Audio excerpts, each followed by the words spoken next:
કેટલા લોકો એવું માને છે કે આયુર્વેદિક સારવારમાં કોઈ પણ બીમારીમાં રિઝલ્ટ નથી મળતું અથવા તો લાંબા સમયે રિઝલ્ટ મળે છે. કોઈ પણ પ્રકારના તાવ જેવા કે વાયરલ ફીવર છે, મલેરિયા, બેક્ટેરિયલ ફીવર, ટાઇફોઇડ, શરદીના કારણે તાવ આવી જવો, વધારે પડતા કામ અને થાકના કારણે તાવ આવી જવો, ચિકનગુનિયા, ડેન્ગ્યુ, મગજનો તાવ, આ બધા માટે આયુર્વેદિક ચિકિત્સા પદ્ધતિમાં બતાવેલી આ 3 ઔષધિનું સેવન કરી લો તો એ એટલી જ અસર કરશે જેટલી ડોલો 650 કરે છે અને સાથે શરીરમાં કોઈ આડઅસર પણ નહીં થાય. તાવ આવે, શરીર દુખે એટલે ડોલો 650 એક સામાન્ય દવા બની ગઈ છે.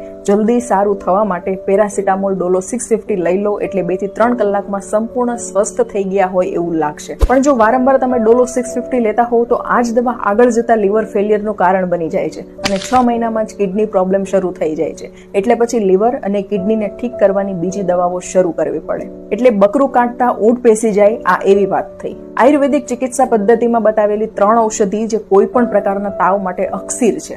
પેલું